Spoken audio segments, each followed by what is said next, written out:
So what types of sugars are slow release and are stored in your liver as glycogen so that your body can have an instant supply of sugar?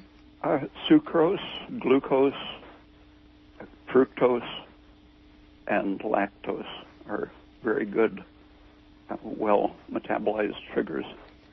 And do those sugars feed bacteria in the lower? Well, they're so quickly absorbed that usually they will be absorbed partly in your stomach and partly in the first foot or so of intestine.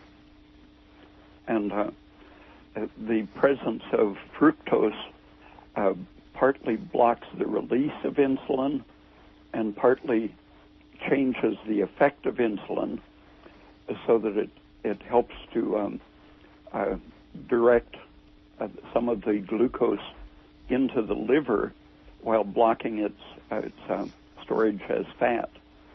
And so you get a lower secretion of insulin, a lower stress effect, and a better glycogen storage effect from either sucrose or the mixture of glucose and fructose, or in the case of milk and milk sugar, the presence of the proteins and fat in the milk add to the slowing of the sugar effect.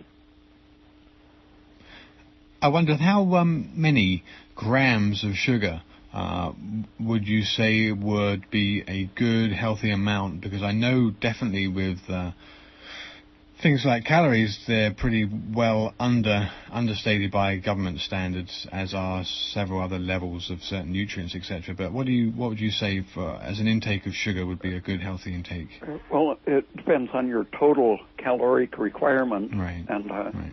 Some, especially hypothyroid women, can maintain their body weight on 700 or 800 calories a day, and textbooks used to say that you had to lose weight if you ate less than 1,600 calories a day, but now many people, especially women, can get fat on 1,500 calories because of things interfering with their metabolism and thyroid function.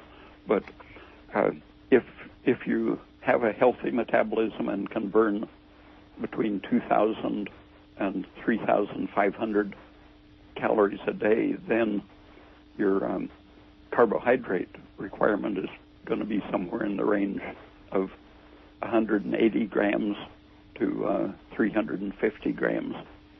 And just to give people an idea of how many grams of sugar are in different foods, 1 teaspoon of sugar contains 4 grams of sugar.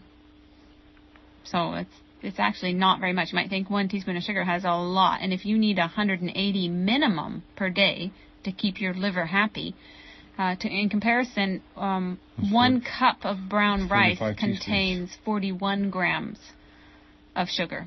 But the glycemic index of the rice is going to be a lot higher than it is of the sugar, and so you'll store the sugars from the rice a lot more as fat than you would as if you were eating the same amount of grams of sugar in actual white sugar.